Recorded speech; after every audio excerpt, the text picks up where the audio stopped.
Hey, welcome back to the CollegeAdvisor.com YouTube channel. We are your personal college advisors. My name is Finn. And I'm Ramona, and today we'll be talking about your summer plans, more specifically what to do if you don't have any. But real quick, Finn, do you want to kind of share why summer plans are important for college applications? Yeah, totally. So colleges like to see that you're a unique person, that you have your own emotions, that you're that you're interesting.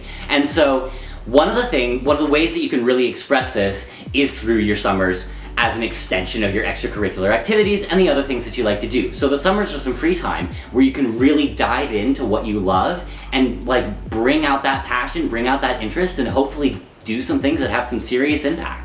Yeah, but there is a popular misconception that you have to get a really prestigious internship or you have to go to some bougie math camp to really make it look like your summer counted. Do not laugh. There's so many math camp kids I met. I didn't know it was a thing, but they're apparently a really prestigious math camp.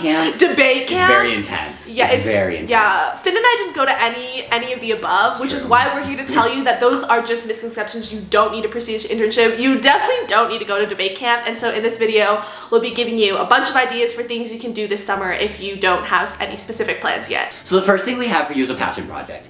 So a passion project is something you've always wanted to do or a skill you've always wanted to learn, but it also kind of helps you self-actualize a little bit, achieve kind of your own personal goals.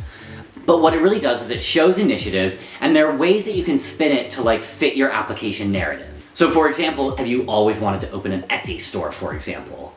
Or perhaps you've always wanted to do, start a business and work on design. Start a passion project that fits with your narrative. You can do it alone, you can do it with friends. So the second thing is volunteering and service. And the first thing is that if you refer to anything that you're doing as volunteering/service, that means it's not the right thing that you should be doing, because if you're genuinely doing something that you care about to help a community, then you would just refer to it in the ways that you're actually doing it. So for instance, if you want to get a group of friends together and clean up your local park because this park means a lot to you, or if there's a local business that you shop at a lot and you want to help them remake their website or design flyers, that's something you can do, and that's technically service work, but you don't have to classify it as I volunteered to volunteer. Do you get what I mean? I feel for volunteering for me, I did tutoring, for example, but I did tutoring because I wanted to get to know the ESL kids at my high school. Mm-hmm. And mentor, yeah. Yeah, exactly. And be a mentor in the community. And I was oh, I would enjoy this, so I just did it. And technically, yeah, that was volunteering, but I didn't do it because it was volunteering. That I feel that's when people always ask me about volunteering, that's the example that I give. I'm okay, I just did it for fun. Yeah, when people come to me and they're oh, I really need to find a volunteer opportunity, should I? And it's no, if you're looking for something that has a label of volunteer work, it's not really, you won't be able to write about, and this is kind of important because colleges will be hey, write about how meaningful your summer experience was, and if you write about it was meaningful because I volunteered, and it's no, it should be meaningful because you formed a bond with these kids you're mentoring, not because you volunteered to teach. So that's something really important. So one thing that you can do over the summer is shadowing. And so I always like to tell students that they can talk to your friends' parents and your parents' friends to figure out if anyone can give you a shadowing opportunity in an area that you're particularly interested in. But basically the idea with shadowing is that you're just following someone around and kind of learning what they do on a day-to-day basis in their jobs. And so hopefully it's something that you're interested in. So I'm really into theater tech. And so I was shadowing someone who was doing marketing at a theater, and then I was also backstage because I wanted to be. And so that was a really great experience for me, and I got it through one of my friends' parents' friends. And so to that end, if there are ways that you can mobilize your own personal network to get those kinds of opportunities for shadowing, that can be a really great thing to spend your summer on. Yeah, also what are they gonna do if they say no, you can't shadow, and you still show up? What are they gonna do? Pay you? Just go. No, just don't. Some places are they might just turn you away. You have to leave. You have to go away. You have to go away. Okay. But on that note, shadowing is something that I didn't do, but something I did do was look into entering competitions. So this can be local writing competitions. For me, it was local art and drawing competitions, because a lot of those things open up in December, August. So if you see what's opening up and you prepare your sort of like either your writing portfolio or your comic strip or whatever and submit those, and you have a really good chance of not only placing in those competitions, but you also have something to show that you did this, like you literally made something this summer because you're prepping to enter this competition. And the key I have here is like, look into competitions that don't have a lot of competition. I don't know how to tell you this, but I literally like won a National Science Foundation comic competition with the ugliest thing I've ever seen. Brandon, I'll include like a little photo if you want to put that in editing. But I entered like a National Science Foundation comic competition. It was the ugliest thing I've ever drawn, and I'm so ashamed of it. But there was like no pubbing for this competition, so they had no there was no competition. So I just placed because there was nothing better to do. And colleges didn't know that I placed because there was no competition. They thought I placed because I was actually talented. So look into those local writing things. But you are talented, Mona. You are. Well, I guess I am now. You're beautiful. Follow my TikTok.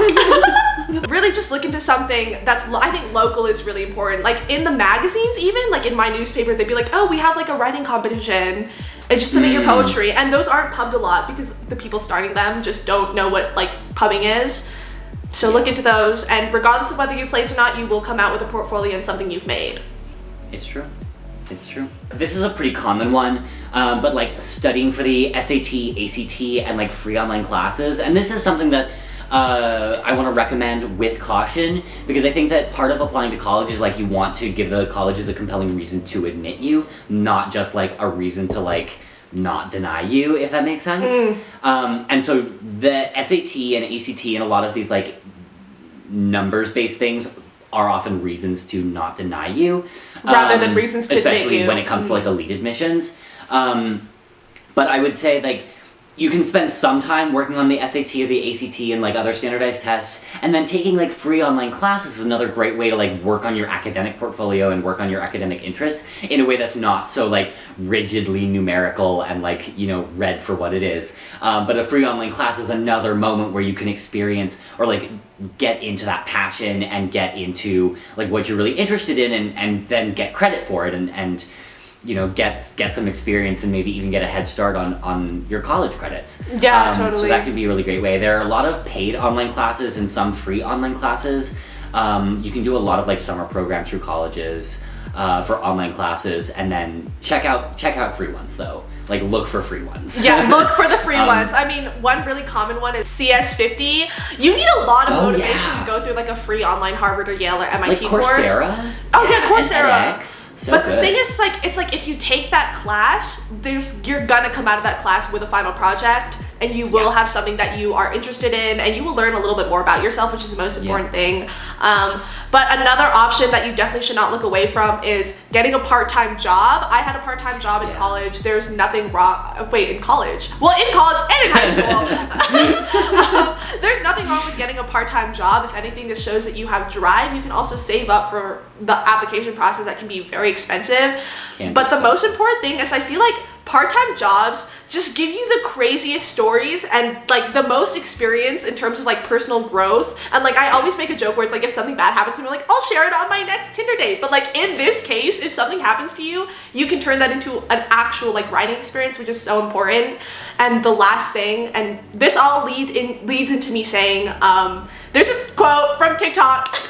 Finn, don't at me. And it's literally like, we didn't know we were making memories. All we knew was that we were having fun. And the most important thing is that you don't want to go into the summer being like, I'm going to do something for college. You need to go into the summer being like, I did something for myself. And in turn, you will be able to talk about it, and they will show, and it will show through. Yeah. Colleges are trying to like admit interesting people. And so like, if in the summer you can like become an interesting person, like both for college but also like for yourself, like through some of the experiences and ideas that we've listed, that's really like what's going to set you up for success in the future. And it's also like it's going to be enjoyable. It's not going to suck. Yeah. And this is coming from like two Harvard students, so we would not lie to you. I mean, yeah, and then I remember when I was also like in the phase 4 years ago.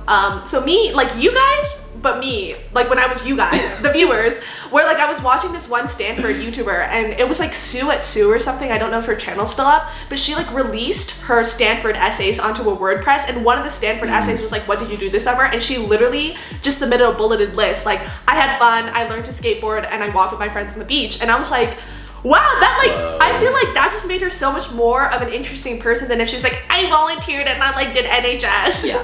Because it just like, showed me that she okay. was like human. Like no one's expecting you to cure cancer this summer.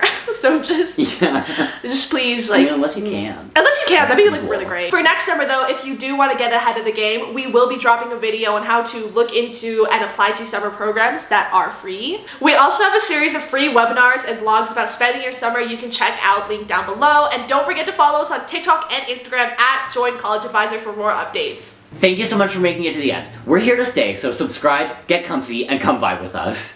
Bye! Bye!